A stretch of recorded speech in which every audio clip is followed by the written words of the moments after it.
El tema de esta tarde es los 144,000, la última generación. El grupo de los 144,000 está mencionado como número solamente 2 veces en las Escrituras. Pero no quiere decir que es la única mención de ese grupo.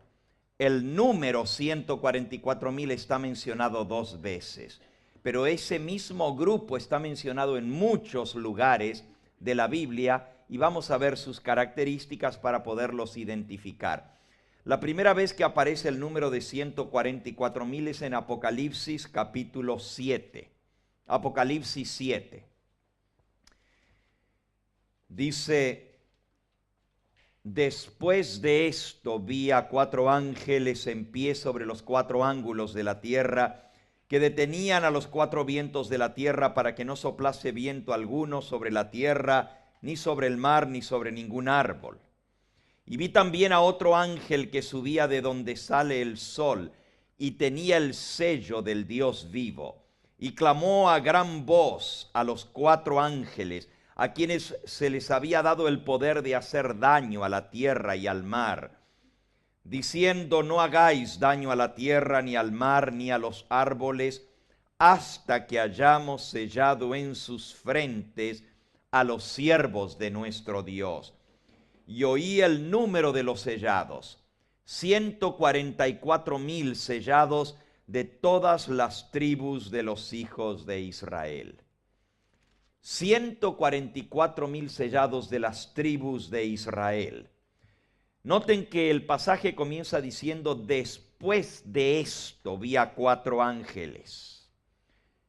Obviamente esto conecta lo que estamos leyendo con lo que viene antes, porque hay una transición, hay un adverbio que coloca a este pasaje inmediatamente después del anterior.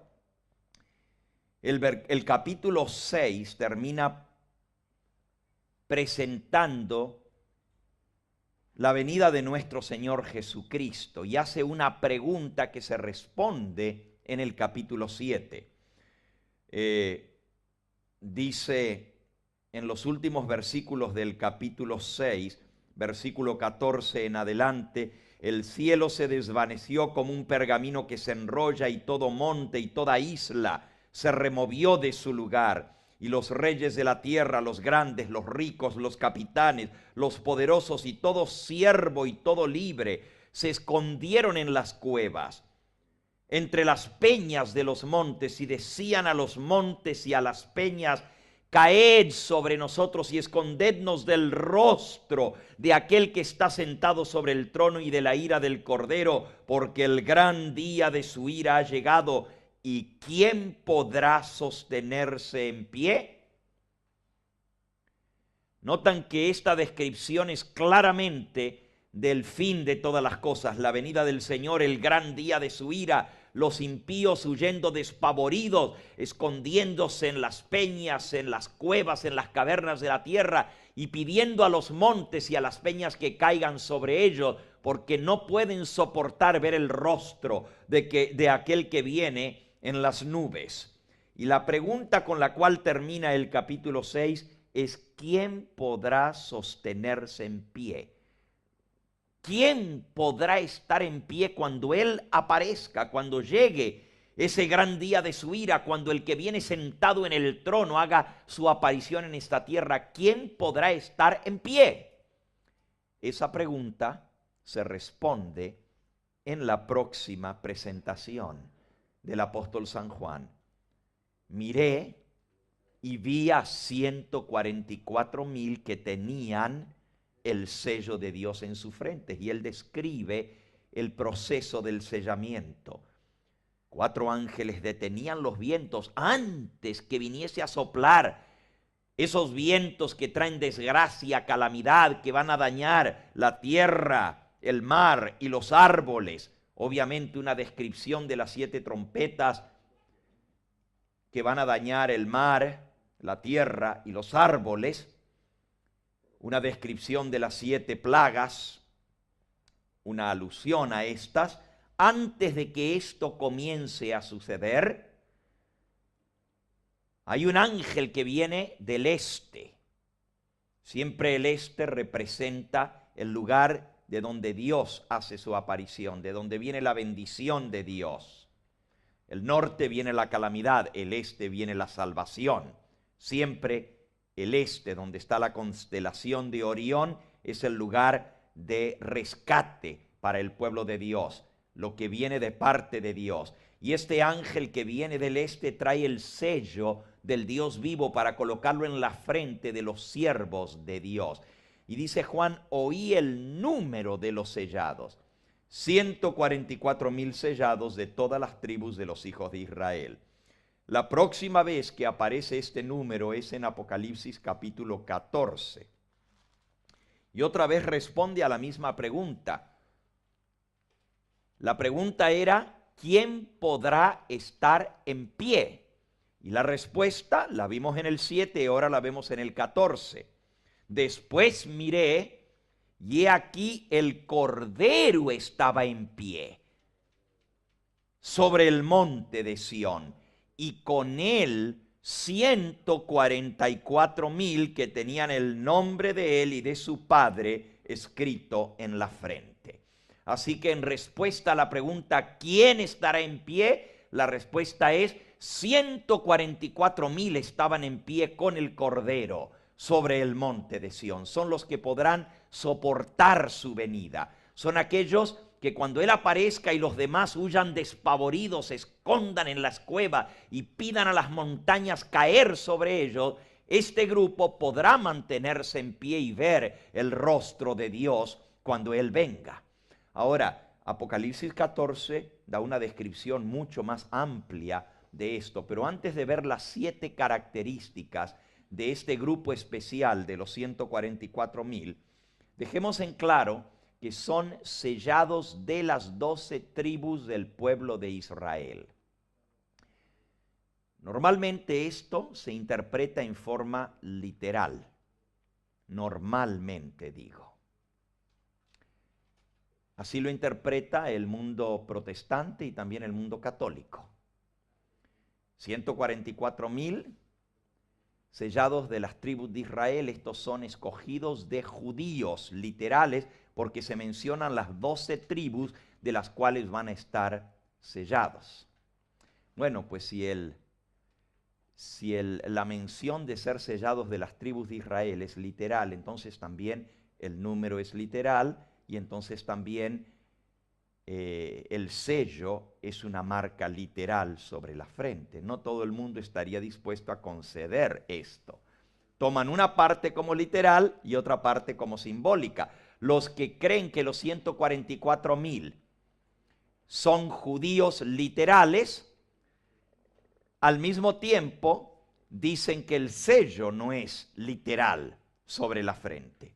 No vamos a entrar a discutir las distintas teorías sobre este grupo especial, pero una cosa sí podemos decir: la Biblia dice que son sellados de las tribus de Israel, y la misma palabra de Dios nos da las pautas para identificar quién es ese Israel de Dios. En el libro de Gálatas, en el capítulo 6, el apóstol San Pablo escribió en el versículo 15 y 16, porque en Cristo Jesús ni la circuncisión vale nada, ni la incircuncisión. O sea, ya no hay esa diferencia entre judío y no judío, sino lo que cuenta delante de Dios es una nueva creación. A todos los que anden conforme esta regla, paz y misericordia sea a ellos, al Israel de Dios. Noten que ahí claramente usa la expresión el Israel de Dios y lo aplica a todos aquellos que andan según esta nueva regla de interpretación bíblica, que ya la circuncisión no es nada, la incircuncisión no es nada, sino lo que cuenta es la nueva criatura, la nueva creación en Cristo. Ese es el verdadero Israel de Dios. Por supuesto, no es el único pasaje, hay muchos más. Ahí mismo en Gálatas capítulo 3 y versículo 24. Bueno, vamos a leer los últimos tres mejor, 27 en adelante. Porque todos sois hijos de Dios por la fe en Cristo Jesús. Porque todos los que habéis sido bautizados en Cristo, de Cristo estáis revestidos. Ya no hay judío ni griego, ya no hay esclavo ni libre, ya no hay varón ni mujer, porque todos vosotros sois uno en Cristo Jesús. Y si vosotros sois de Cristo, ciertamente linaje de Abraham sois y herederos según la promesa.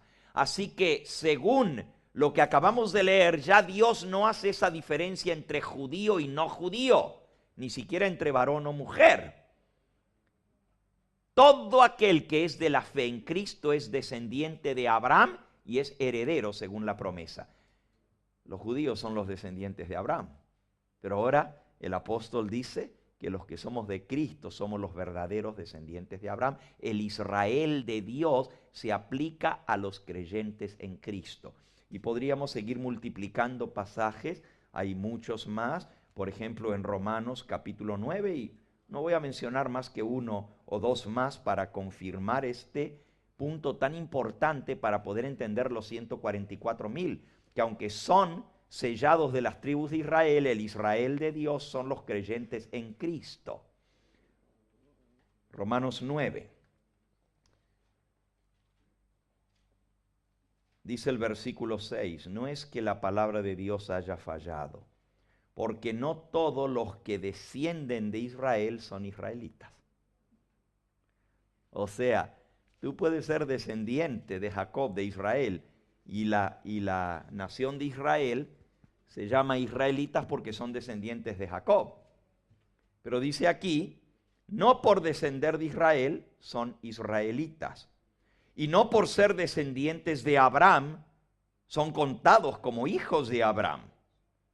Versículo 8, esto es, no los que son hijos según la carne son los hijos de Dios, sino los que son hijos según la promesa son contados como descendientes. Así que esto no deja lugar a dudas. Dios cuenta como linaje de Abraham, como descendientes de Jacob, como israelitas, no a los judíos literales que nunca aceptaron la simiente de Abraham, que rechazaron a Cristo, sino los verdaderos israelitas son aquellos que aceptaron a Jesús como el verdadero Mesías. Son los creyentes en Cristo, el Israel de Dios, y a ellos se aplican las promesas. A ellos se aplica la herencia, son herederos según la promesa. Y ya les dije, hay muchos pasajes en el Nuevo Testamento que ejemplifican esto. Romanos, capítulo 1, capítulo 2, versículo 28. Porque no es judío el que lo es exteriormente, ni es la circuncisión la que se hace exteriormente en la carne, sino que es judío el que lo es en el interior, y la circuncisión es la del corazón, en espíritu, no en la letra, la alabanza del cual no viene de los hombres, sino de Dios. Así que, hermanos, Dios nos cuenta como israelitas o como judíos a los que son circuncisos descendientes de Abraham, sino Dios cuenta como verdaderos hijos suyos a los que son de la fe, a los que han circuncidado el prepucio de su corazón, o sea, han dejado el pecado, han creído en el poder de Cristo para vencer, han recibido su sangre expiatoria y han sido sellados con esa sangre para redención. Esos son los verdaderos israelitas. ¿Está claro este punto? Entonces, si hablamos de 144,000 sellados de Israel, ¿a dónde vamos a buscar esos 144,000 sellados? ¿Dónde los vamos a buscar?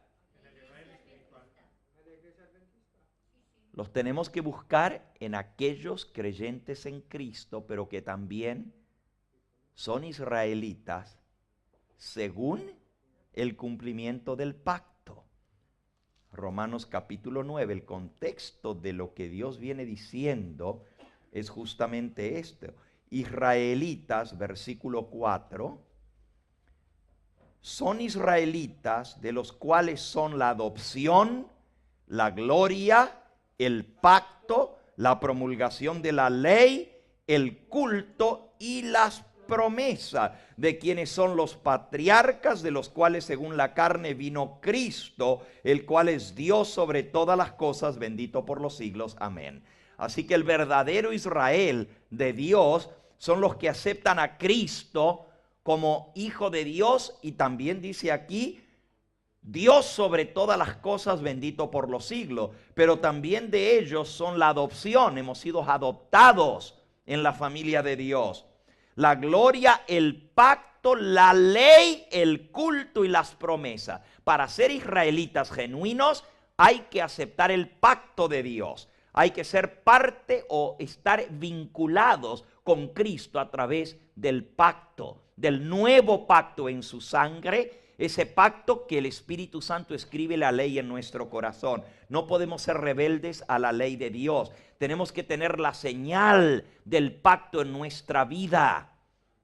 La ley de Dios escrita en el corazón, el culto y las promesas. Todo esto incluye ser israelita. Esto descartaría a aquellos que son violadores del pacto. Y esos son muchos, se llaman cristianos, pero no obedecen el mandato de Cristo. Dicen recibir a Cristo, pero no tienen la gloria de Cristo. Cristo en vosotros, esperanza de gloria. Todo aquel que tiene a Cristo en él se purifica a sí mismo y tiene este sello: apártese de iniquidad todo aquel que invoca el nombre del Señor. Primera de Timoteo 2:19. El sello es: apártese de iniquidad todo el que invoca el nombre del Señor. Quiere decir que no porque una persona se llame cristiano, diga yo creo en Cristo, ya tiene la señal del pacto. El sello antes era la circuncisión. Ahora el pacto tiene que ver con la entrega de nuestra vida a Él, ser sellados a través del bautismo y recibir el Espíritu Santo. Leámoslo en el libro de Efesios, en el capítulo 1.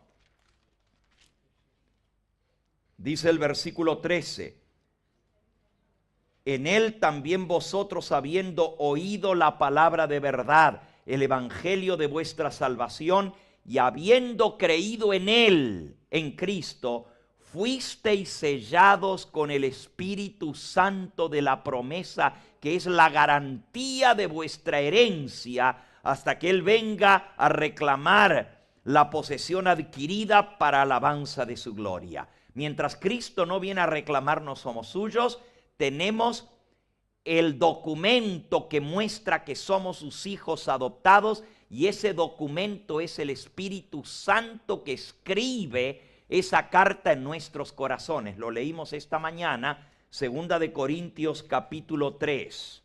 Vayan tomando nota de todo esto porque estamos relacionando los textos más importantes que tienen que ver con el sello de Dios. 2 de Corintios capítulo 3, dice allí en el versículo 3, siendo manifiesto que sois, en algunas versiones dice carta de Cristo, en otras versiones dice documento de Cristo. Una carta, aquí se refiere a una carta como se usaba en aquel entonces, la carta de ciudadanía del Imperio Romano. La persona que podía mostrar que tenía expedida una carta que lo garantizaba como miembro del Imperio Romano, como ciudadano del Imperio Romano, pues tenía los papeles para demostrar que tenía sus derechos como ciudadano romano. Esa se llamaba la carta imperial. Carta imperial. Esa carta mostraba que eran parte del imperio. Y aquí San Pablo dice,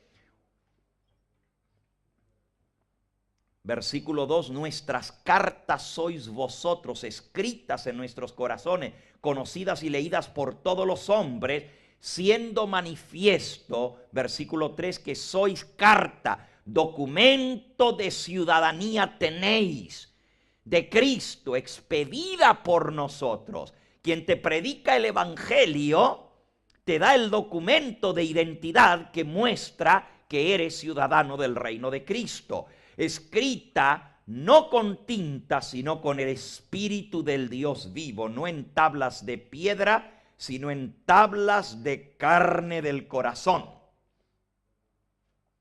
El Espíritu Santo escribe ¿qué cosa en el corazón? Aquí dice que es la carta de ciudadanía que muestra que pertenecemos a Cristo. Ya lo dijo en Romanos, en el capítulo 8 y en el versículo 9, mas vosotros no vivís según la carne, sino según el Espíritu, si es que el Espíritu de Dios mora en vosotros. Y si alguno no tiene el Espíritu de Cristo, no es de él. ¿Cómo sabemos que realmente somos de Cristo y le pertenecemos? Si tenemos su Espíritu en nosotros.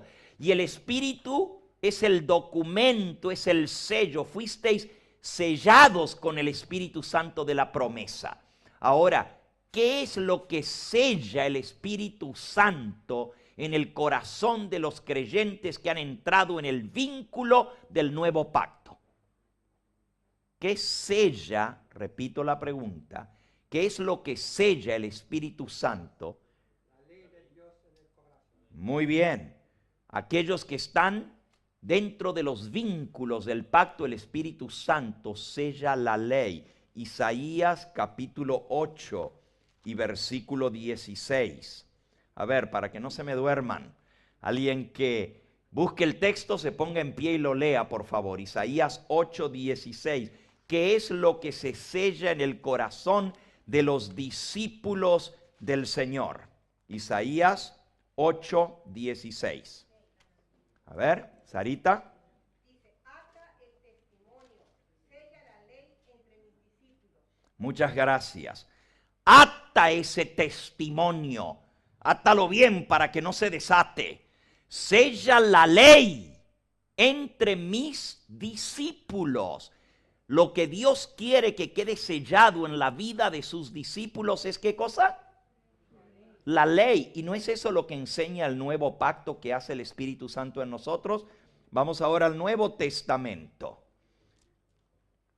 Hebreos capítulo 10.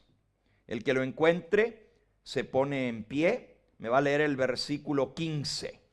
Vayan buscando, todos van a participar. Hebreos 10, 15. Muy bien, Fabiola. Y nos atestigua lo mismo el Espíritu Santo, porque después de haber dicho, este es el pacto que haré con ellos después de aquellos días, dice el Señor. Pondré mis leyes en sus corazones y en sus mentes las escribiré. Muchas gracias. ¿Quién da este testimonio? Ahí está escrito. Atestigua lo mismo el Espíritu Santo. Ahora, el Espíritu Santo es el que da testimonio y ese testimonio tiene que ser atado en nuestro corazón. Ata el testimonio. Es el testimonio del Espíritu Santo. El Espíritu da testimonio a nuestro espíritu que somos hijos de Dios. Y ese testimonio que se ata en el corazón de los discípulos del Señor, el Espíritu Santo lo atestigua escribiendo la ley en nuestro corazón. Este es el pacto que haré con ellos después de aquellos días, dice el Señor. Pondré mis leyes en sus corazones y en sus mentes las escribiré. El Espíritu Santo es el que graba la ley de Dios en nuestro corazón. Quiere decir que los 144,000 que tienen el sello de Dios en su frente, tienen la ley de Dios en su corazón. Esto precluye que los 144,000 vengan de ningún pueblo que no está dentro de los vínculos del pacto. No pueden ser. Si son israelitas verdaderos, van a haber aceptado al Señor Jesús, pero van a haber aceptado la obra del Espíritu Santo en su vida, van a haber recibido el sello del Espíritu Santo y la ley estará escrita en sus corazones. Ahora se va cerrando el círculo, ¿verdad? ¿De dónde vienen los 144,000? Tienen que ser creyentes, cristianos que están esperando la venida del Señor. Guardan los mandamientos, son parte del pacto, están dentro de los vínculos del pacto. Y la señal del pacto es ¿qué? A ver si hago la pregunta de otra manera. Dentro de la ley, para que esa ley sea válida, tiene que traer el sello de quien la dio. Ah, muy interesante. Una ley que no venga sellada no tiene validez. Para que una ley sea válida, tiene que tener el sello que la autentica.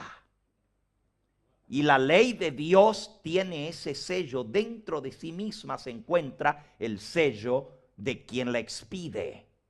Un sello, para que sea válido, tiene que tener el nombre, el título y el territorio sobre el cual gobierna ese poder que tiene derecho a establecer leyes. Y podríamos dar muchos ejemplos. Pero uso el que está más cercano a mí, vengo de los Estados Unidos. El sello del presidente de los Estados Unidos tiene que traer su nombre, tiene que traer su título y tiene que traer el territorio sobre el cual gobierna. No puede simplemente decir George Bush. Hay muchos que se llaman George Bush. Y ni tampoco puede decir nomás George Bush presidente. Porque pues hay un George Bush que es presidente de una compañía allá en los Estados Unidos y no es el presidente de Estados Unidos. Tiene que decir George Bush, presidente de los Estados Unidos de Norteamérica. Ahí está su nombre, está su título y está su territorio sobre el cual gobierna y sobre el cual se impone cualquier ley. Si Bush da una ley, no se va a aplicar en España. Se aplica dentro del territorio del cual él preside como presidente. Obviamente. Por eso el sello de Dios tiene que tener esas tres características y tiene que estar en su ley para autenticarla. Y si leemos la ley de Dios, encontramos que ese sello se encuentra ciertamente en su ley. En Éxodo, en el capítulo 20, encontramos los 10 mandamientos de la ley de Dios. Y rápidamente, al leer esos 10 mandamientos, encontramos que Él se identifica como quién es Él. Habló Éxodo 21, habló Dios todas estas palabras diciendo: yo soy Yahvé tu Dios, que te saqué de la tierra de Egipto, de casa de servidumbre. No tendrás dioses ajenos delante de mí. En el primer mandamiento Dios se identifica como quién es Él. Él dice: yo soy Yahvé tu Dios. Da su nombre y da su título, Dios, Jehová Dios, Yahvé Dios. Pero le falta un elemento, falta el territorio sobre el cual Él gobierna. En el segundo mandamiento dice: no te harás imágenes, ni ninguna semejanza de lo que está arriba en el cielo, ni abajo en la tierra, ni en las aguas debajo de la tierra. No te inclinarás a las imágenes, ni les rendirás culto, porque yo soy Yahvé, tu Dios, Adonai, el fuerte, el celoso. Ahí nuevamente está su nombre, está su título, pero no está su territorio. El tercer mandamiento: no tomarás el nombre de Jehová, tu Dios. Todavía está el título, está el nombre, pero falta el último elemento del sello. Solo el cuarto mandamiento contiene los 3 elementos identificadores del sello. Dice: acuérdate del día del sábado para santificarlo. 6 días trabajarás y harás toda tu obra, mas el séptimo día es sábado, reposo para Jehová tu Dios. Lo mismo que los otros 3 mandamientos, nombre y título. Pero luego dice: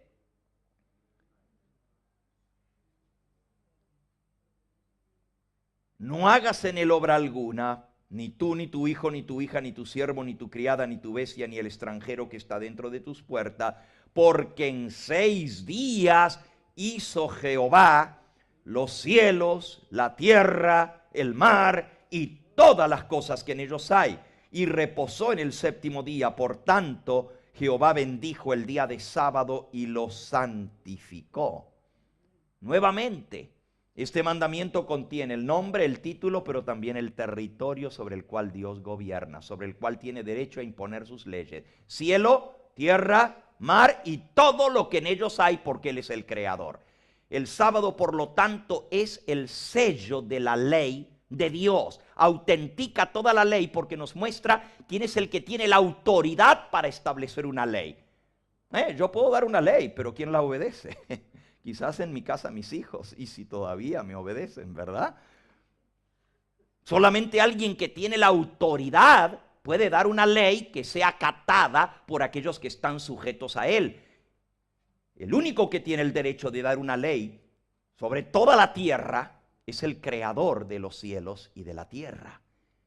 Por eso el 4º mandamiento es tan importante, porque contiene el sello del Dios vivo. El 5.º mandamiento trae el nombre de Jehová y trae su título también, Jehová tu Dios.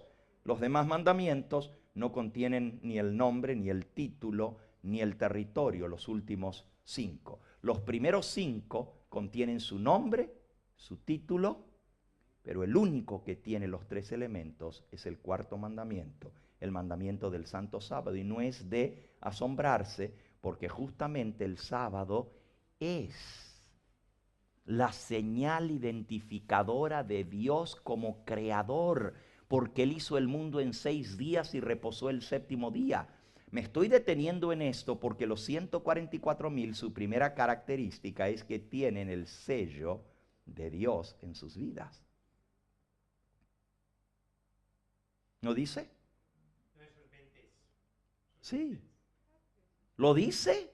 Claro, lo leímos en Apocalipsis 7. El ángel que viene y coloca el sello de Dios sellando a sus hijos. El sábado es esa señal que los identifica como propiedad de Dios.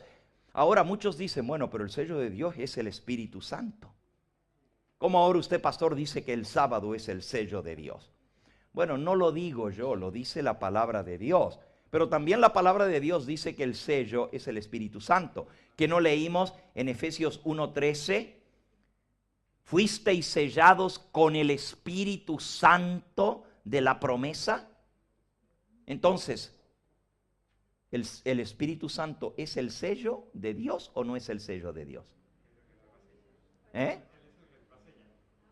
El Espíritu Santo es el sello de Dios.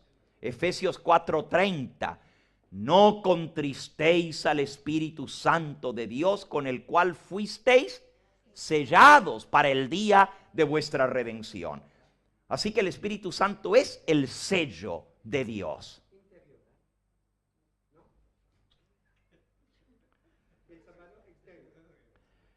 No, hermanos, la diferencia es, no hay ninguna contradicción en la palabra de Dios. El término sello tiene 2 acepciones. Un sello quiere decir un instrumento con el cual se sella.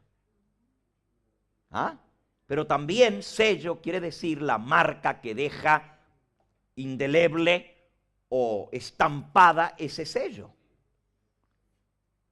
Si yo digo a este documento le falta el sello que lo autentica, me estoy refiriendo al sello, el cuño, la marca que tiene puesta ese documento para autenticarlo como verdadero. Eso es la marca, el sello.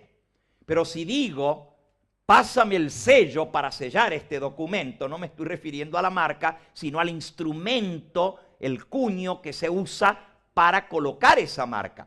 Quiere decir que la acepción sello tiene 2 maneras de verlo. El término sello tiene 2 acepciones.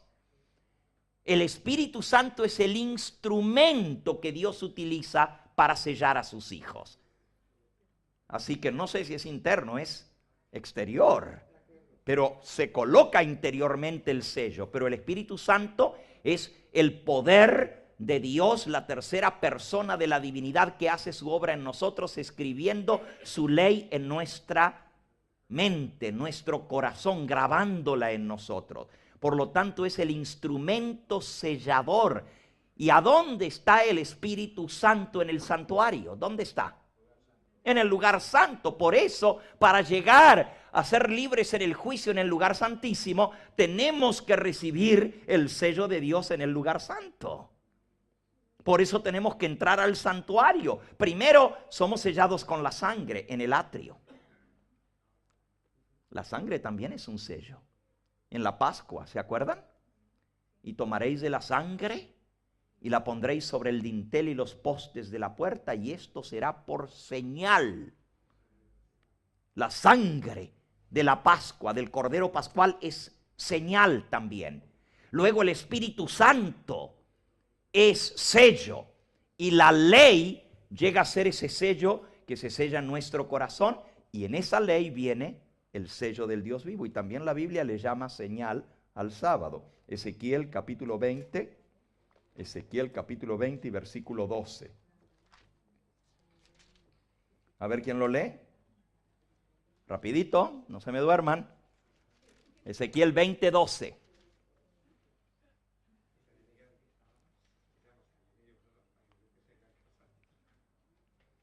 ¿Nadie? You got your Bible? Come on.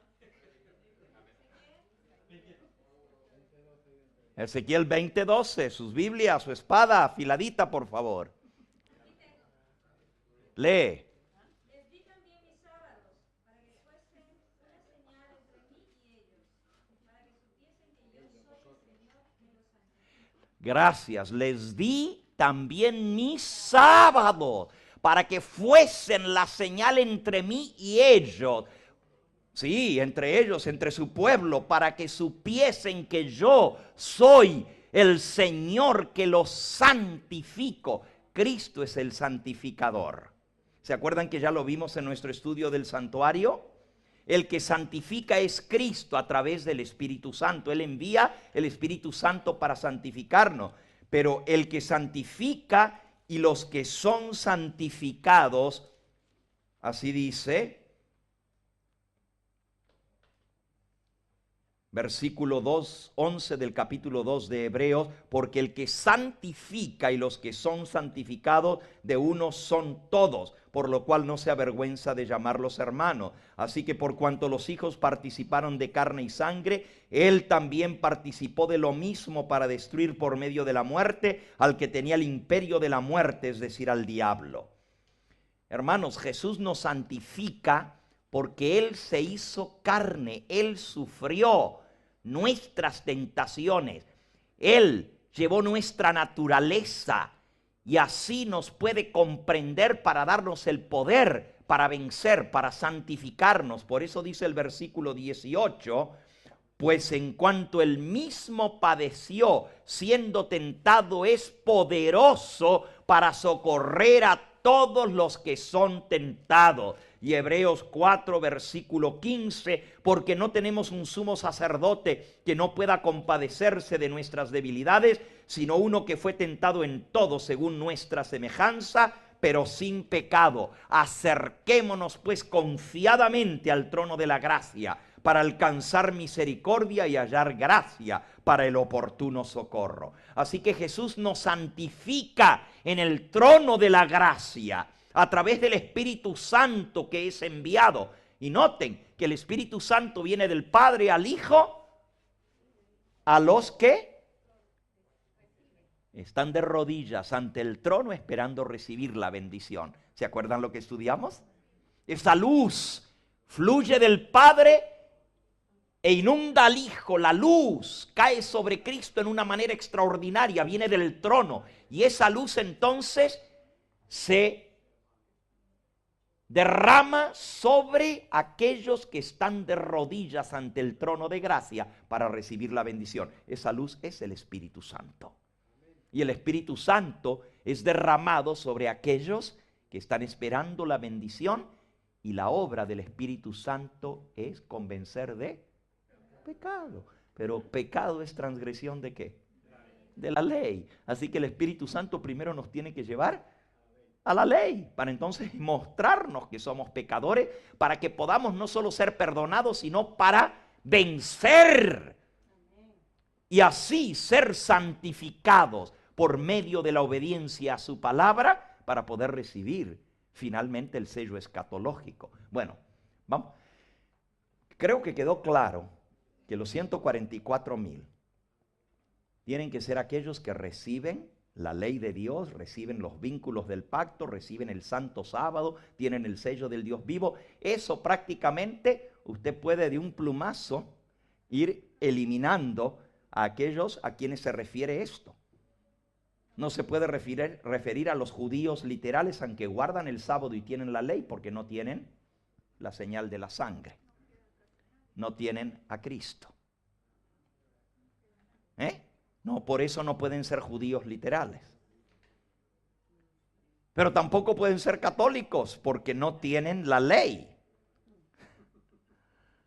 Ni pueden ser evangélicos protestantes, porque aunque tienen a Cristo, no tienen el sello de la ley en sus vidas, el santo sábado. Eso nos lleva al verdadero Israel de Dios, los que guardan los mandamientos de Dios y tienen la fe de Jesús. Ahora, ojo, porque aquí viene lo duro. A eso voy, hermana, ahí voy. Ahora viene lo duro. Oí el número de los sellados. 144,000 sellados de todas las tribus de los hijos de... Quiere decir que no todos los israelitas serán sellados. Pueden tener o decir tener a Cristo, la ley, el sábado, las promesas, el culto, el pacto, los patriarcas, la ley de Dios, su palabra, pero no recibir el sello de Dios. ¿Por qué? Porque no todos los que son de Israel serán sellados. Eso es lo que queremos aprender. ¿Cuáles son las características para recibir el sello de Dios? Porque muchos que son parte del pueblo remanente de Dios no recibirán el sello de Dios en sus frentes. Vamos entonces a ver esas características. Una cosa más, antes de ver las 7 características de los 144,000. Una cosa más. Vamos a identificarlos de inmediato para ya no tener problemas sobre quiénes son. Voy a ir poniendo las características y luego me voy a detener en una para que nos quede claro quiénes son los 144,000 o quiénes componen este grupo. ¿Ok? A ver, vamos de vuelta a Apocalipsis 14 y vamos a enumerar las 7 características de los 144,000. Todavía no he entrado a discutir si el número es literal o simbólico. Eso por ahora no es importante. Vamos entonces a ver a dónde quedó el borrador aquí. Había uno que habíamos dejado por aquí. En la mesa. No, tampoco está. Necesito el borrador. Era un papelito blanco que estaba aquí.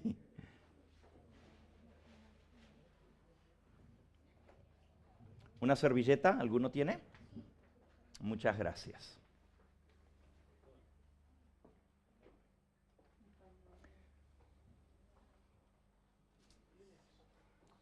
Lo que sea, pero no quiero perder tiempo.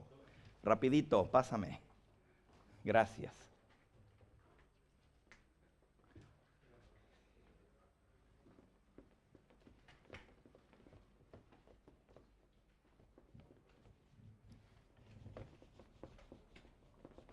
Vamos a poner las 7 características de los 144,000.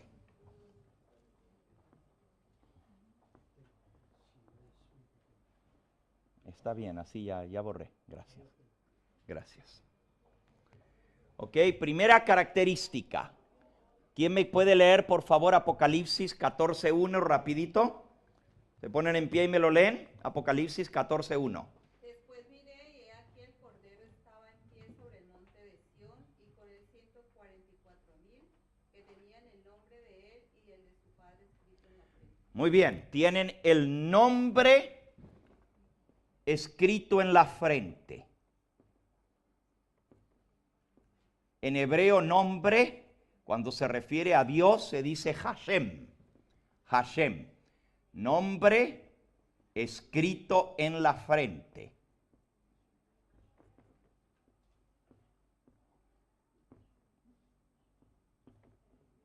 Tienen el nombre de Dios, Hashem, y del Cordero escrito en la frente. Segunda característica. Oí una voz como del cielo, como el estruendo de muchas águas y como el sonido de un gran trueno. La voz que oí era como de arpistas que tocaban sus arpas y cantaban un cántico nuevo delante del trono y delante de los 4 seres vivientes y de los ancianos.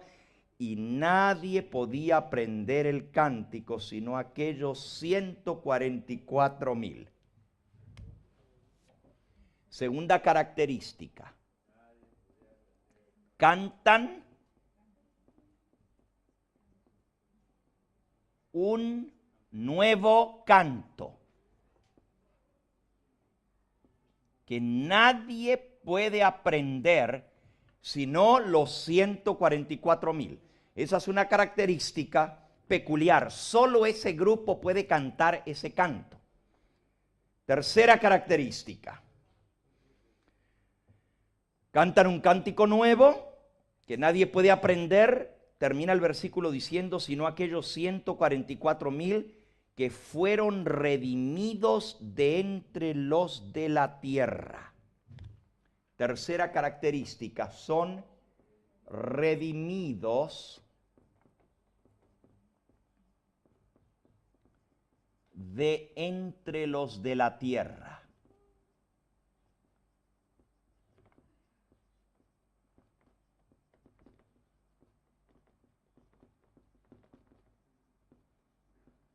Cuarta característica.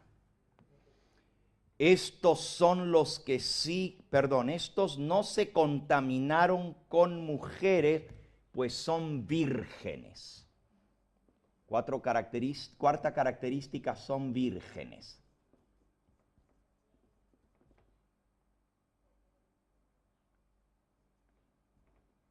Vírgenes quiere decir no se contaminaron.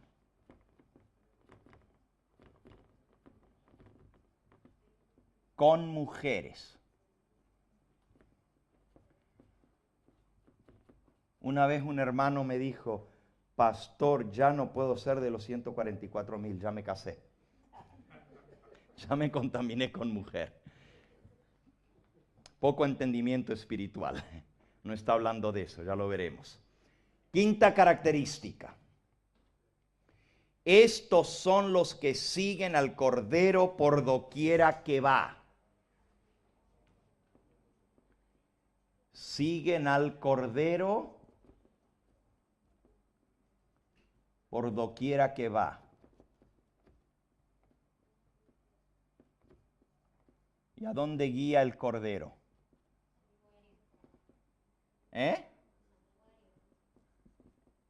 ¿A dónde es llevado el Cordero? Al matadero. ¿Pero a dónde se mata el Cordero? En el santuario. El Cordero te guía al santuario, pero también te guía por un camino que se llama la vía dolorosa. ¿Okay? Siguen al Cordero por doquiera que va. Sigue diciendo el versículo, estos fueron redimidos de entre los hombres. Aquí dice, redimidos de entre los de la tierra. De entre los, podríamos agregarle aquí la palabra hombres de la tierra. Hombres en sentido genérico, humanos. Pero también dice, son primicias para Dios y para el Cordero. Son, ¿dónde dejé el papelito? Por aquí.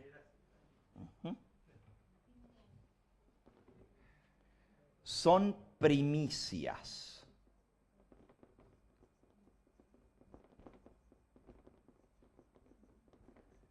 Sexta característica, para Dios y para el Cordero.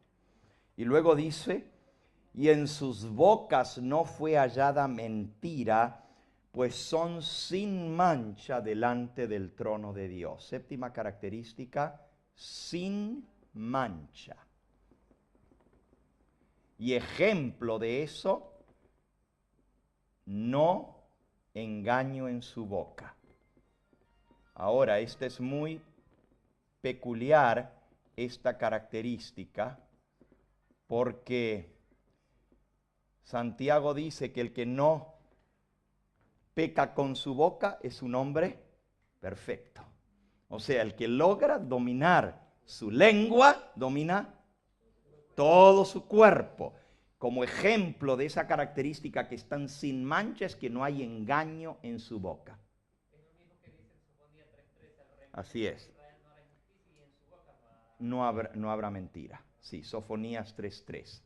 Exactamente, aquí lo tengo anotado. 3:13. 13, sí. Y también en el Salmo 15 y en el Salmo 24. Son los dos salmos de los 144,000. Ya les dije que los 144,000 están mencionados por todas partes en la Biblia, solo que no con el número específico, pero el grupo se hace referencia a ellos en muchas partes de la Biblia. Bien, acabamos de poner las 7 características de los 144,000. Ahora vamos a ver lo que significan.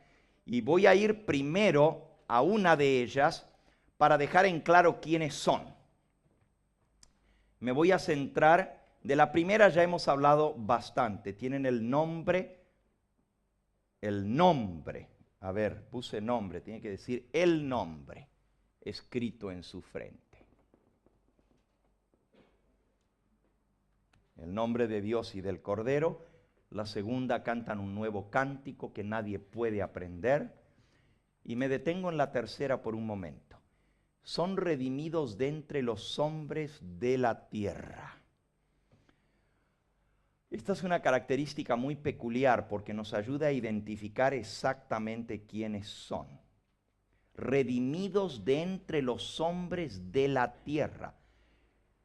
Entre el grupo de los redimidos, la Biblia nos presenta 2 grandes grupos de redimidos. O sea, 2 divisiones entre los redimidos. Unos que son redimidos del sepulcro y otros que son redimidos de entre los vivos en la tierra, que no van a gustar la muerte. Y les voy a dar ejemplos de esto. Vayamos primero a un texto donde habla de que algunos serán redimidos del sepulcro. Oseas, capítulo 13 y versículo 14. De la mano del sepulcro los redimiré, los sacaré de la muerte. Oh muerte, yo seré tu muerte, yo seré tu destrucción, oh Seol. De la mano del sepulcro los redimiré, los sacaré de la muerte. Y este texto está citado en Primera de Corintios capítulo 15. Vamos a Primera de Corintios 15, donde dice, oh muerte, yo seré tu muerte. Primera de Corintios 15, San Pablo cita este pasaje y dice así, versículo 51. He aquí os digo un misterio, no todos dormiremos, pero todos seremos transformados. En un momento, en un abrir y cerrar de ojos a la final trompeta. ¿Cuál es la final trompeta? La séptima, obviamente, ¿verdad? Son 7 trompetas, a la final trompeta.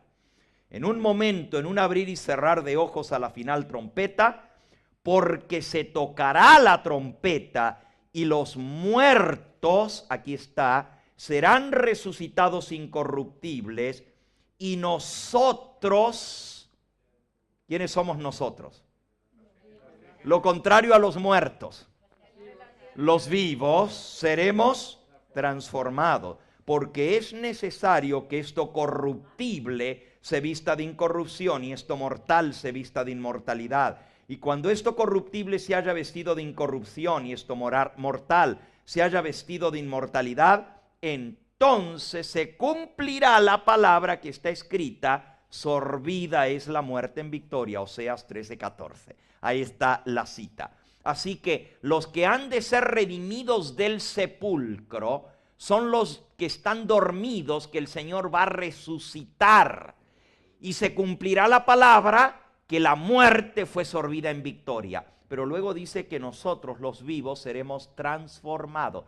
¿De cuántos grupos de redimidos se habla allí? Muertos y vivos. Dos grupos. Pero todos seremos transformados. Dos grupos de redimidos. Vamos a ver otro texto. Primera de Tesalonicenses, capítulo 4. Primera de Tesalonicenses, capítulo 4. Versículo 13 en adelante. Tampoco queremos, hermanos, que ignoréis acerca de los que duermen. I would have you not to be ignorant about those that are asleep.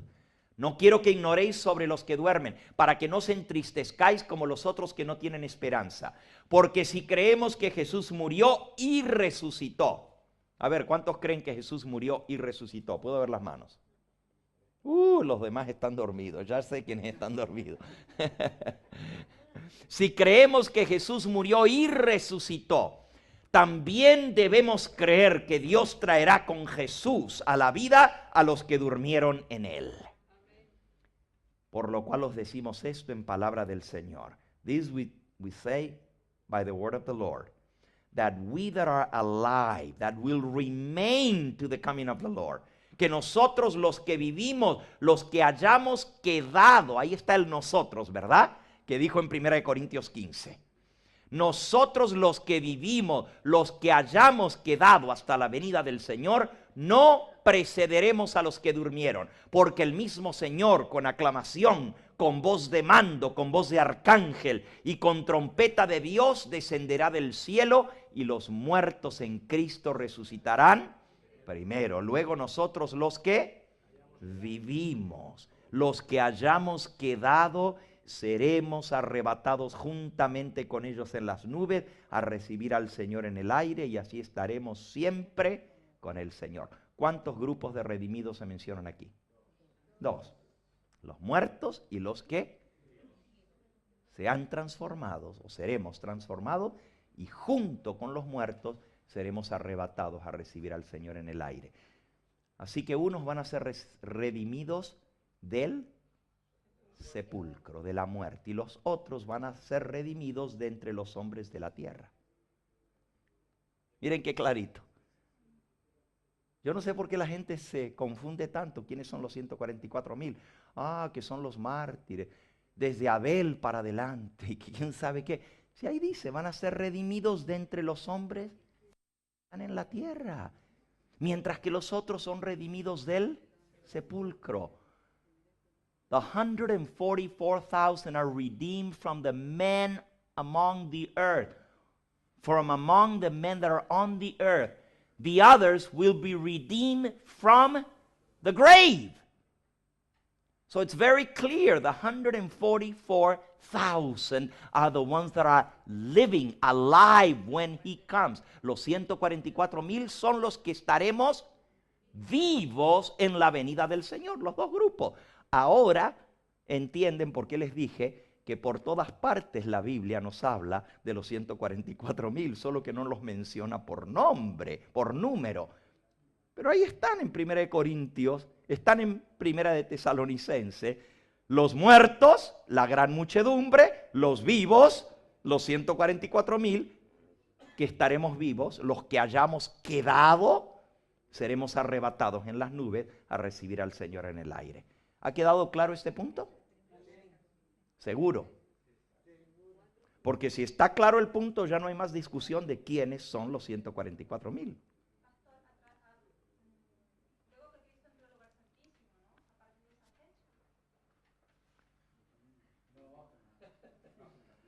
No, todo aquel que haya muerto va a ser redimido del Seol. Claro, obviamente, redimido dije. ¿Ok? Todo aquel que sea redimido del sepulcro no puede ser parte de los redimidos de entre los vivos. Los que quedamos, los vivos. Los 144,000 tienen que estar vivos. Ahora fíjense qué interesante. ¿Hay otra pregunta?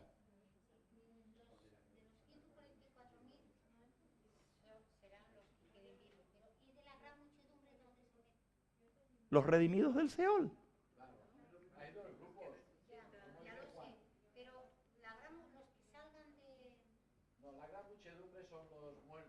Claro. De todas las edades, desde Abel en adelante, hay dos grupos, los vivos y los muertos.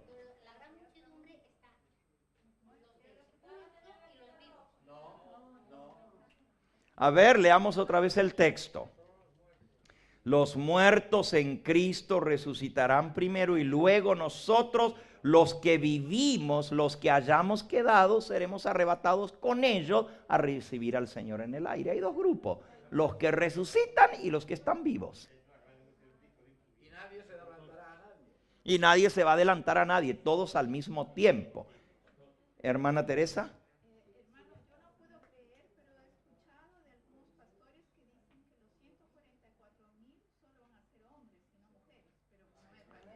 Bueno, yo creo que si ustedes prestaron atención a los textos que leímos al principio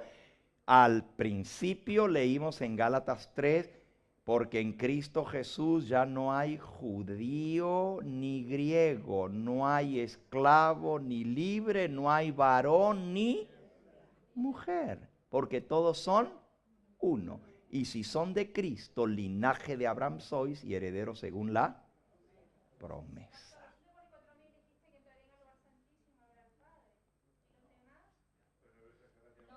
Ya llegaremos ahí, pero los demás estarán con el Señor en el cielo, verán al Señor Jesús, pero no pueden entrar al santuario. No pueden entrar al templo.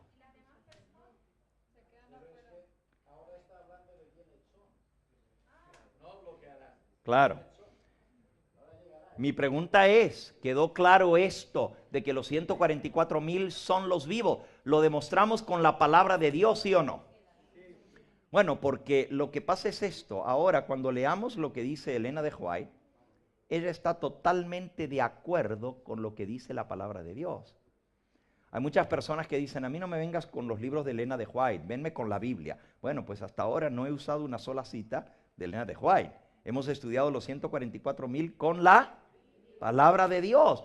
Y ya hemos llegado a nuestra conclusión basados en la palabra de Dios. Ahora veamos si Elena de White está de acuerdo con lo que dice la Biblia o si lo contradice. Les leo una cita solamente de las muchas que ella tiene para referirse a los 144,000. En el conflicto de los siglos, en la página 706 y 707, Elena de White da una descripción de los 144,000 y dice así: delante del trono, sobre el mar de cristal, ese mar de vidrio que parece revuelto con fuego por lo mucho que resplandece por la gloria de Dios, hállase reunida la compañía de los que salieron victoriosos de la bestia, de su imagen, de su señal y del número de su nombre. ¿Cuántas victorias tienen que ganar? 4 victorias. Con el Cordero en el monte de Sión teniendo las arpas de Dios, están en pie los 144,000 que fueron redimidos de entre los hombres de la tierra.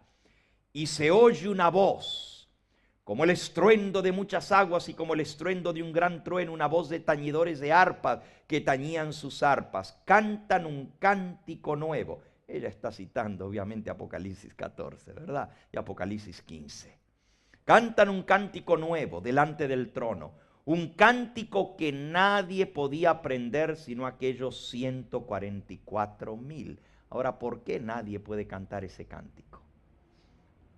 Es el cántico de Moisés y del Cordero, un cántico de liberación, un canto de victoria. ninguno, sino los 144,000 pueden aprender aquel cántico. ¿Por qué?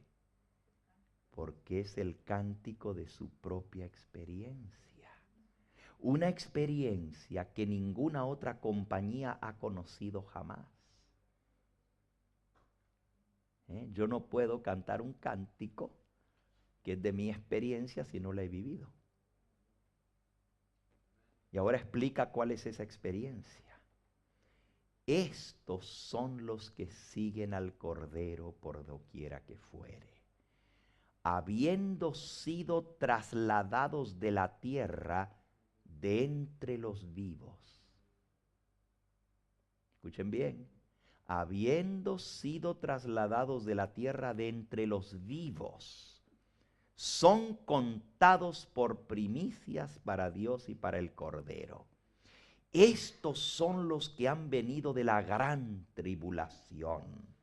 Han pasado por el tiempo de angustia, cual nunca ha habido desde que ha habido nación en la tierra. Han sentido la angustia del tiempo de la aflicción de Jacob. Han estado sin intercesor durante el derramamiento final de los juicios de Dios. Oh, estos son los que van a pasar por las 7 plagas postreras. Pero han sido librados, pues han lavado sus ropas, las han blanqueado en la sangre del Cordero. En sus bocas no ha sido hallado engaño, pues están sin mácula delante del trono de Dios. Por esto están delante del trono de Dios y les sirven día y noche en su templo. Ahí está. Esos son los que van a servir en el templo de Dios día y noche. Y el que está sentado sobre el trono tenderá su pabellón sobre ellos. Pabellón es tabernáculo. Han visto la tierra asolada con hambre. Ahí están las plagas. Con pestilencia. Las plagas. Han visto al sol que tenía el poder de quemar a los hombres con un intenso calor, 4ª plaga. Y ellos mismos soportaron padecimientos, hambre y sed. Pero no tendrán más hambre ni sed, y el sol no caerá sobre ellos, ni ningún otro calor, porque el Cordero que está en medio del trono los pastoreará y los guiará fuentes vivas de agua, y Dios limpiará toda lágrima de los ojos de ellos. Ahora, si notaron, Elena de White aplica básicamente 3 pasajes a los 144,000.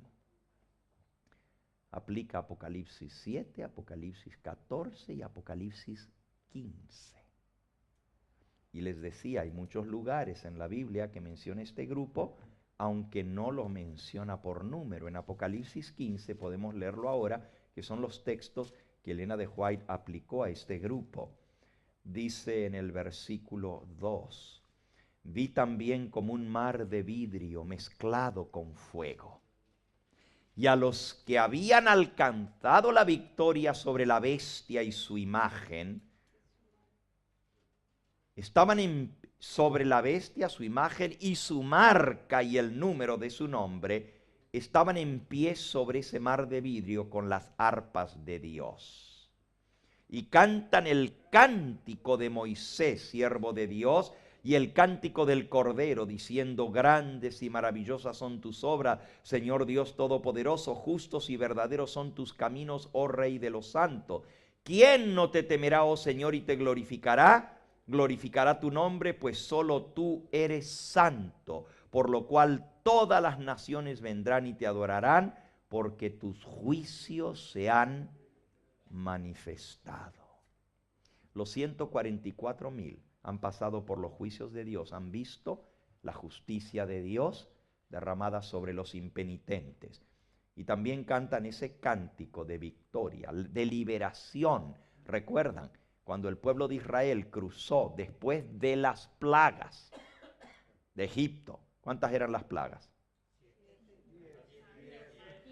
Las 7 últimas fueron generales, las primeras 3 no fueron generales. Las 7 últimas plagas de Egipto fueron generales en todos los egipcios. Y son muy similares a las plagas finales. Después de las plagas vino la liberación. Y después de esa liberación a medianoche vino el cántico de Moisés, el canto de liberación.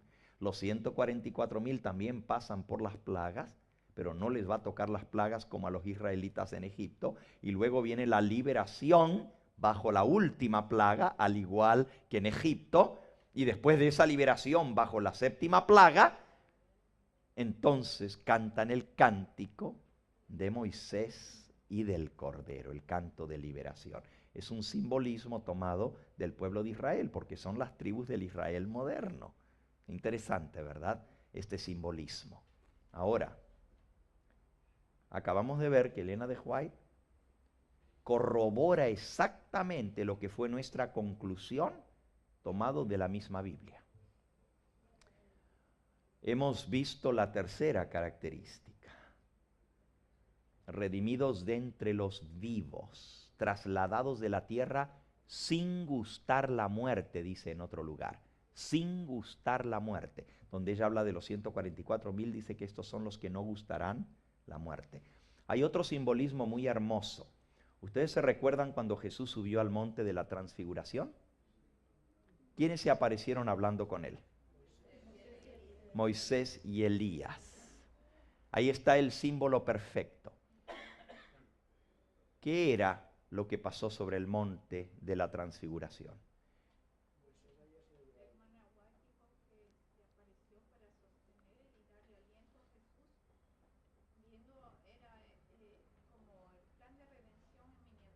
Sí, la Biblia dice que vinieron a hablarle de su partida, de su muerte. Vinieron a fortalecerlo. Pero mi pregunta es, ¿qué símbolo trae el monte de la transfiguración para nosotros? ¿Qué representaba? Uno de los 3 que estuvieron allí, porque los únicos 3 que estuvieron fueron Pedro, Santiago y Juan. Uno de ellos nos escribe qué fue lo que ellos vieron sobre el monte. En el apóstol Pedro, en su segunda epístola, en el capítulo 1, dice, versículo 16, porque no os hemos dado a conocer el poder y la venida de nuestro Señor Jesucristo siguiendo fábulas artificiosas, sino como habiendo visto con nuestros propios ojos su majestad. Hermanos, si les hemos hablado de la segunda venida de Cristo, dice Pedro, no son cuentos, no son fábulas artificiosas, no son inventos. Nosotros vimos su majestad, vimos su gloria, pues cuando Él recibió de Dios Padre honra y gloria, le fue enviada desde la magnífica gloria una voz, la cual decía, este es mi Hijo amado en el cual tengo complacencia, y nosotros oímos esa voz enviada del cielo cuando estábamos con Él en el monte santo. Así que lo que ellos vieron fue el poder, la majestad y la gloria de la venida de Cristo. Y dice, si les hablamos de que Él va a venir en gloria, en majestad y poder, no es cuento, ya nosotros lo vimos. Y lo vimos sobre el monte santo. ¿Y por qué eso fue una representación de la venida de Cristo? Muy sencillo, hermanos. Moisés representa a todos los que serán redimidos del sepulcro. Elías representa a los que serán trasladados sin ver la muerte. Ahí tienen los 2 grupos perfectamente, porque Moisés murió y fue resucitado, fue el primero que resucitó, y Elías fue trasladado sin gustar la muerte en un carro de fuego llevado al cielo. El monte de la transfiguración sobre el monte santo era una representación en miniatura de la venida de Cristo, del reino de gloria, y por eso estaban con él Moisés y Elías. Moisés representa la gran muchedumbre de todas las naciones que ha de ser redimida del sepulcro. Elías representa a los 144,000 que han de ser trasladados de esta tierra sin gustar la muerte. Ahí tenemos la representación perfecta de la segunda venida de Cristo. Dos grupos. Hasta lo vemos a los mismos dos grupos en el monte de la transfiguración. Y por cierto, fue Jesús el que dijo esas palabras. Si buscan en San Mateo, en el capítulo 16, muchos citan estas palabras de Jesús para decir que él fue un falso profeta. Una vez hablando en California, yo creo que John conoce ese lugar, el Swap Meet de San José. Ahí hay un señor que vende perfumes y yo me acerqué para regalarle una revista, pero es árabe, es musulmán. Y entonces comenzamos a hablar y hablamos como una hora y yo estaba tratando de hablarle acerca de Jesús y él me dijo, oh, Jesús, pues primero me dijo que era un buen hombre, un gran profeta. Pero ya cuando lo presioné y entonces si él es un buen hombre, un gran profeta, ¿por qué no obedeces lo que él dice? Hasta que finalmente se le salió y me dijo, porque él fue un profeta falso. Y entonces le dije, bueno, dame una profecía falsa que él dio. ¿Y saben la que me sacó? Esta, que vamos a leer ahora. San Mateo capítulo 16 y versículo 28. Jesús dijo, de cierto os digo que hay algunos de los que están aquí que no gustarán la muerte hasta que hayan visto el Hijo del Hombre viniendo en su reino. Me dijo, mira, Jesucristo dijo que todavía iba a estar vivo la gente cuando Él viniera en su gloria. Y han pasado 2000 años y se han muerto todos y nunca regresó en su gloria. Eso es pura mentira, es un falso profeta, me dijo el árabe. ¿Y qué le responderías tú cuando Jesús dice, hay algunos de los que están aquí entre vosotros que no gustarán la muerte hasta que hayan visto al Hijo del Hombre viniendo en su gloria? ¿Qué le responderías tú al musulmán? Hermano, se cumplió 6 días más tarde la palabra del Señor Jesús. No es ningún falso profeta. El versículo que sigue dice 6 días después de que dijo esto, Jesús tomó a Pedro, Jacobo y a Juan, algunos de los que están aquí, que no gustarán la muerte hasta que hayan visto al Hijo del Hombre en su gloria, en su reino, y los llevó aparte a un monte alto y se transfiguró delante de ellos, resplandeció su rostro como el sol, sus vestidos se hicieron blancos como la luz, y se le aparecieron Moisés y Elías hablando con él. Ahí está, la palabra de Cristo se cumplió 6 días más tarde. Ellos vieron su gloria, lo vieron tal cual como va a ser en su venida, su rostro como el sol, sus vestiduras brillantes, y a Moisés representando a los resucitados y a Elías representando a los vivos que serán trasladados al cielo sin ver la muerte. Por lo tanto, las palabras de Jesús se cumplieron literalmente 6 días más tarde. Claro, el musulmán no me quiso escuchar lo que le expliqué. Me dijo, me cortó. Cuando le comencé a explicar, entonces me dijo, ¿y desde cuándo para aquí Dios puede engendrar un hijo? ¿Acaso es mujer para que dé a luz un hijo? ¿Cómo Dios puede tener un hijo? Solo hay un Dios, Alá. El único Dios, Alá. Y fuera de ese no hay Dios. ¿Cómo es eso de que Dios va a tener un hijo? Me dijo. Y ya se agarró por allí, no quiso seguir escuchando. Bueno, por lo menos le di testimonio. Pero cogió la revista. Lo estaba invitando para una campaña que yo comenzaba ese domingo por la noche. Bien, hemos visto una de las características de los 144,000. El tiempo se nos acabó. Son 7. Son 7. La primera la vimos a lo menos someramente. Hablamos del nombre de Dios en su frente.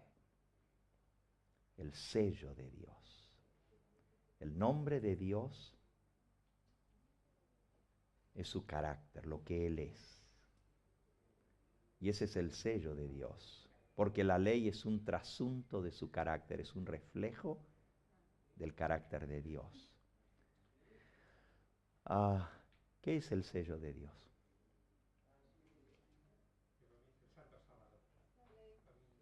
¿Es el Espíritu Santo? ¿Es el sábado? ¿Qué es?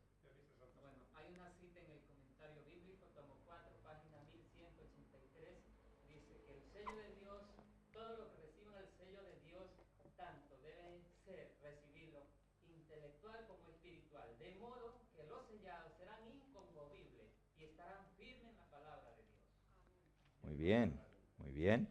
Aquí hay una cita. Aquí hay una cita muy similar a esta. El título de esta cita es ¿qué es el sello de Dios?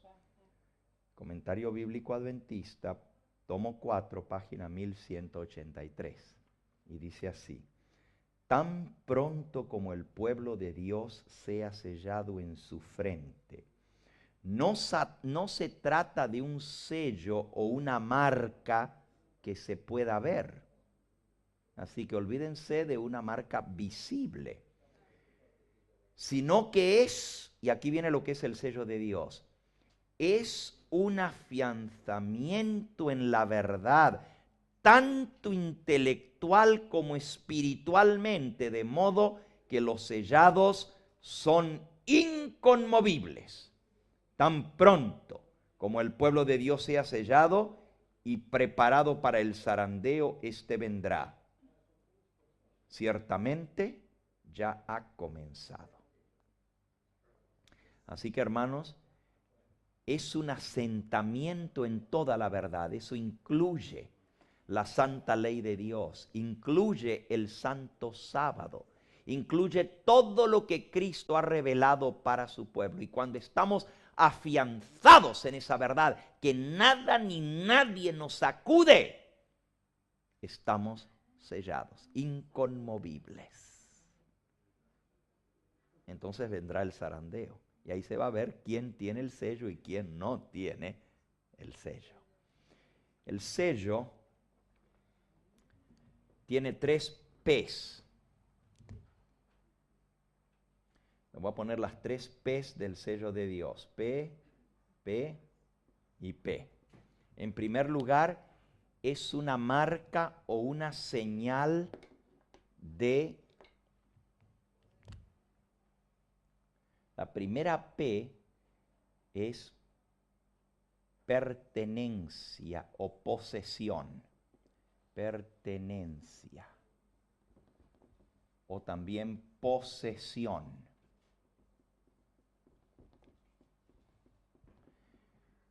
Una marca se coloca para identificar a quién pertenece algo. Así como se marca a los animales. Se les coloca un sello, una marca indeleble. Y a través de esa marca se sabe a quién pertenece. Ya hemos leído los textos donde dice que nosotros hemos sido sellados por el Espíritu Santo, que es la señal de la posesión adquirida. Ahí viene la palabra posesión, Efesios 1, 13 y 14. El Espíritu Santo nos ha sellado para el día de la redención, que es la marca de la posesión adquirida, hasta que el Señor venga a reclamar esa marca, a ver quién la tiene para reclamar su posesión que Él compró con su sangre. Ok. La primera P, entonces, el sello marca la posesión adquirida, o sea que le pertenecemos a Él.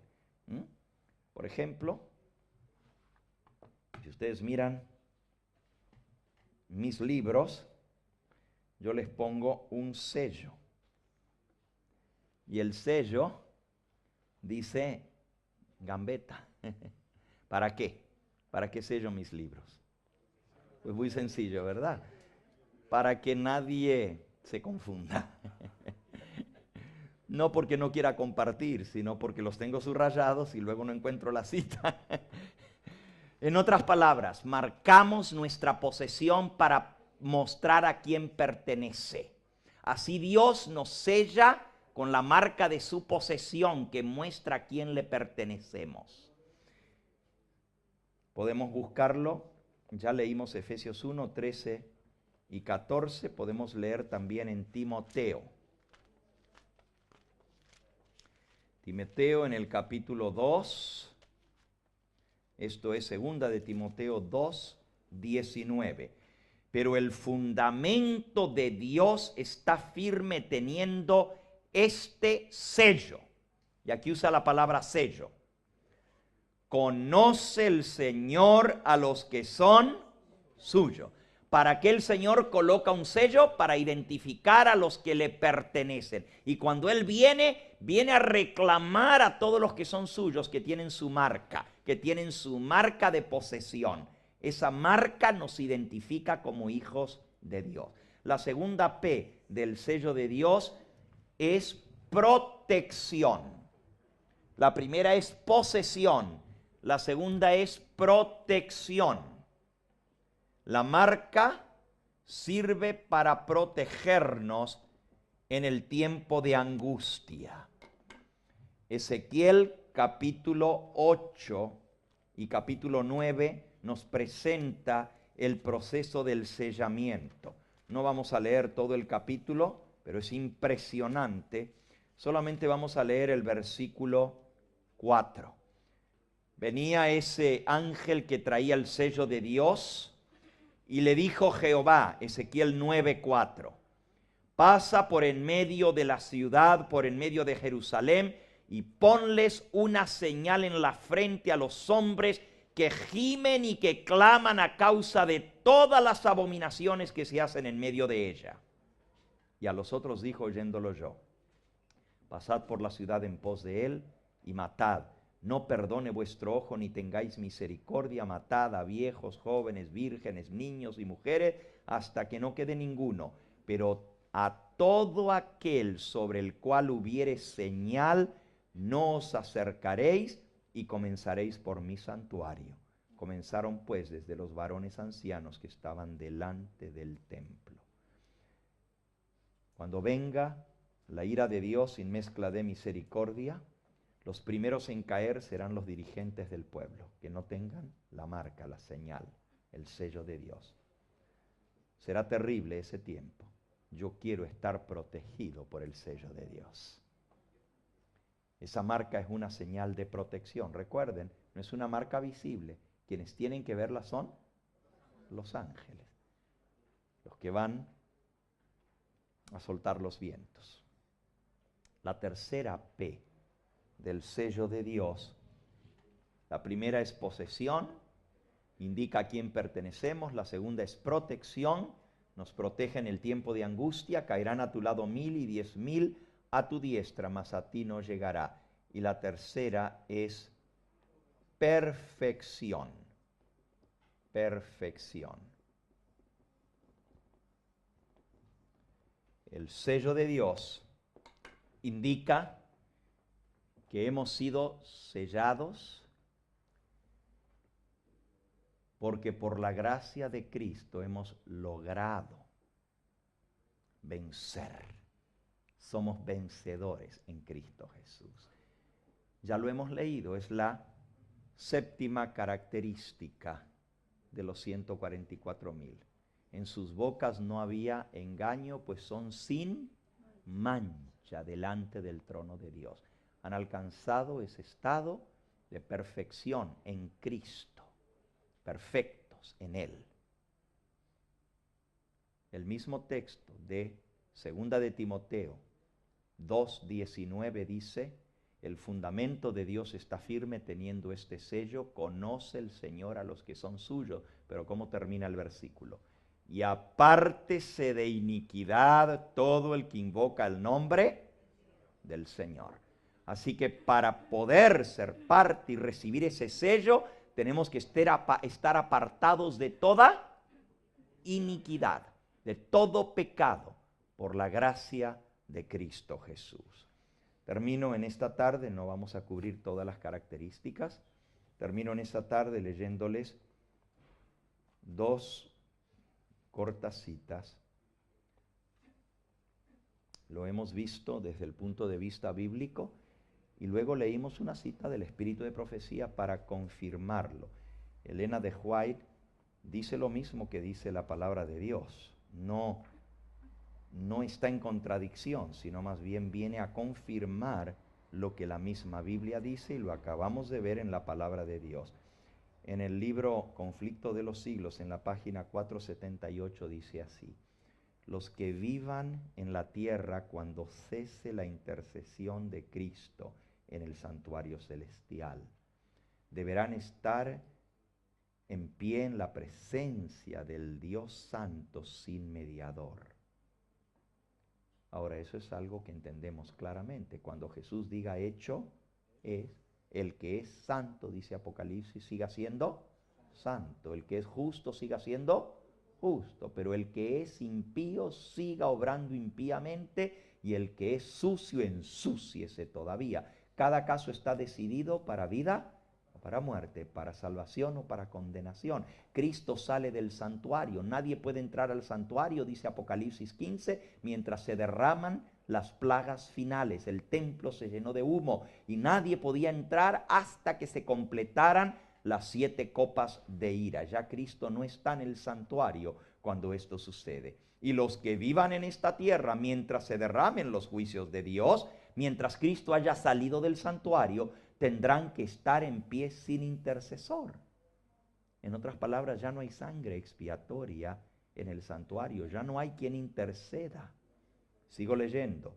Sus vestiduras estarán sin mácula, sin mancha, Apocalipsis 1:5, delante del trono de Dios. Sus vestiduras estarán sin mácula, sus caracteres purificados de todo pecado por la sangre de la aspersión. Por la gracia de Dios y su cooperación con Él a través de sus propios y diligentes esfuerzos, deberán ser vencedores en la lucha contra el mal. Mientras se prosigue el juicio investigador en el cielo, mientras que los pecados de los creyentes arrepentidos son quitados del santuario, y eso nos quedó pendiente de ver, ¿no es cierto? Anoche no terminamos tampoco el tema, o antenoche, ¿verdad? Mientras se prosigue el juicio investigador en el cielo, mientras los pecados son quitados del santuario celestial. Ayer vimos cómo los pecados contaminan el santuario, y en el día de expiación se limpiaba el santuario de la contaminación del pecado. Lo mismo hace nuestro sumo sacerdote en la consumación de los siglos. Pero mientras Él está limpiando el santuario celestial, ¿qué más hay que hacer? Dice, mientras que Él está quitando del santuario los pecados de los creyentes arrepentidos, debe llevarse a cabo una obra especial de purificación, de liberación del pecado entre el pueblo de Dios aquí en la tierra. Eso es seguir al sumo sacerdote, al santuario celestial. Mientras Él limpia los pecados en el cielo, nosotros tenemos que ser limpiados del pecado en esta tierra. Cuando esta obra haya quedado consumada, los discípulos de Cristo estarán listos para su venida. ¿Qué significa prepararse para la venida? Dejar el pecado. Porque cuando vamos a ir al cielo no vamos a seguir pecando. Algunos dicen, pero es que cuando venga Cristo Él me transforma. ¿Ya está? Así es.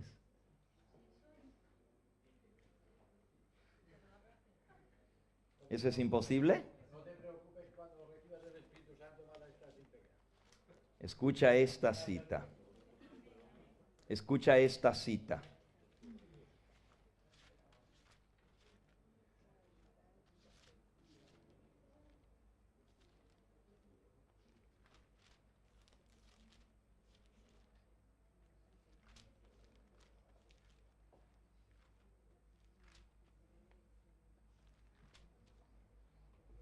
Nadie diga, palabras de vida del gran maestro 2:6:6.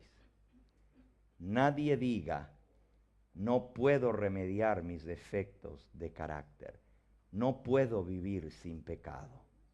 Si llegáis a esta conclusión, dejaréis ciertamente de obtener la vida eterna.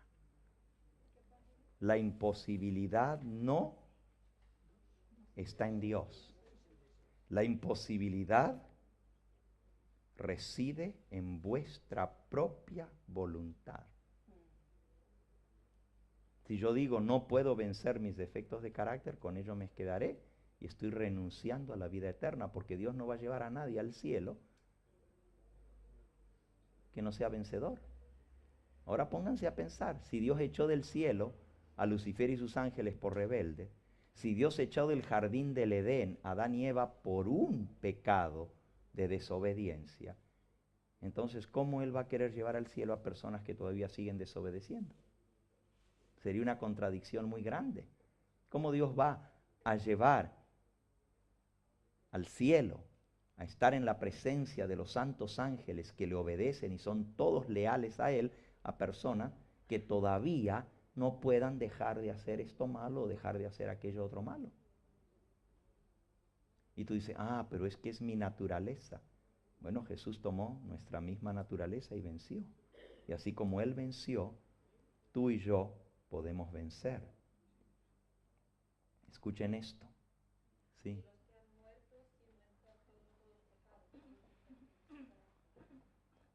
Por eso necesitamos un arrepentimiento genuino diario. Por eso todos los días tenemos que entrar al santuario, hermanos.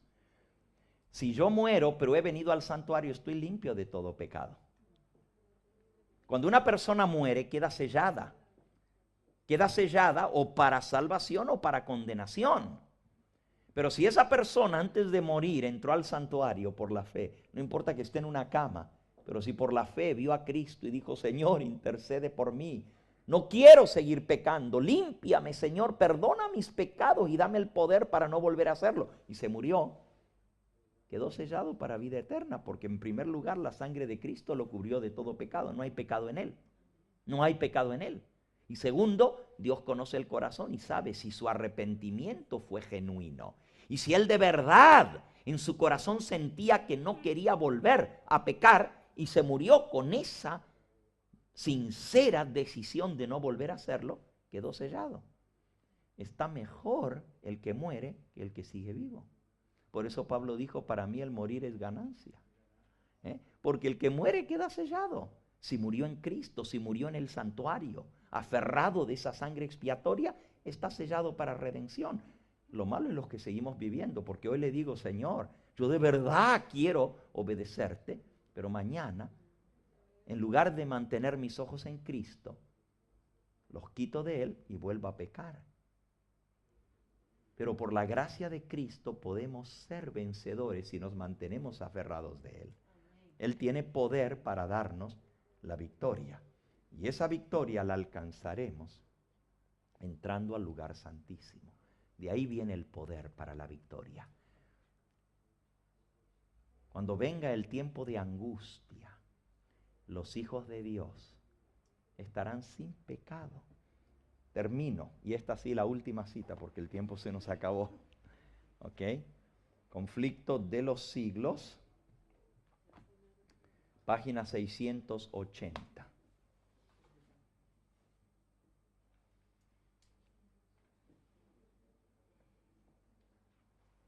Dice así.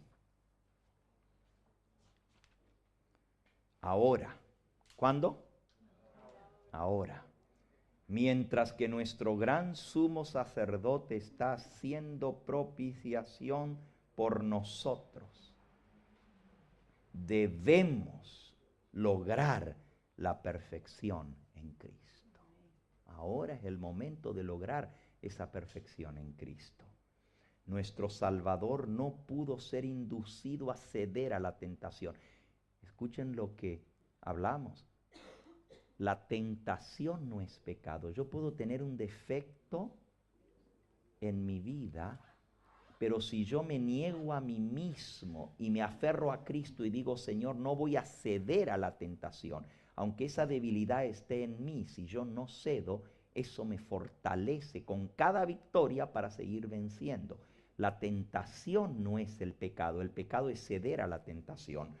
En nuestro Salvador no pudo ser inducido a ceder a la tentación, ni siquiera en pensamiento. Satanás encuentra en los corazones humanos algún asidero en el cual se hace firme, tal vez algún deseo pecaminoso que se acaricia. Mira, a los hombres tú puedes engañar, pero a Dios no lo engaña. Si hay un deseo pecaminoso en tu vida que tú no quieres dejar, y tú dices, yo soy así, y si soy así, ¿qué voy a hacer? No puedo cambiar. Eso es grave.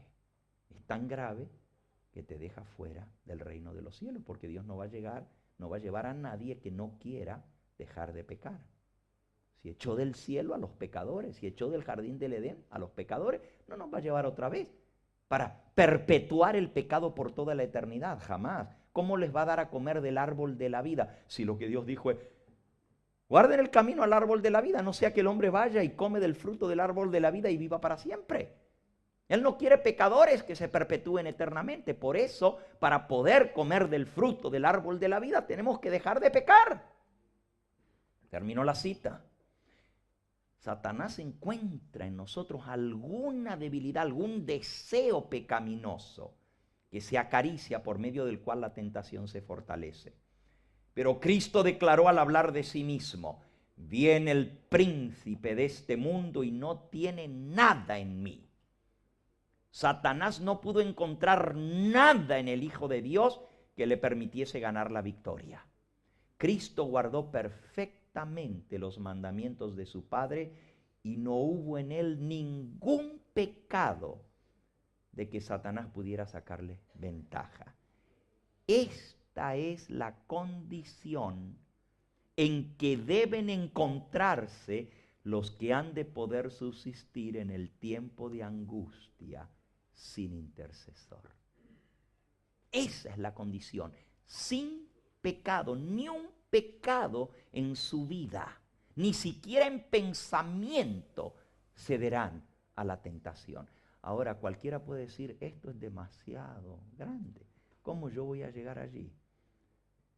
Nadie debe desesperarse. Jesús es nuestro sumo sacerdote.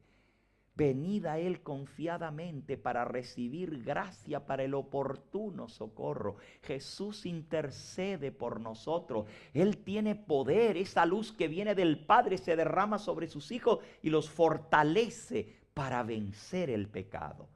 ¿Has vencido tú algún pecado en tu vida? ¿Has vencido alguna debilidad en tu vida? ¿Sí? ¿Hay cosas que antes hacías y que ya no haces?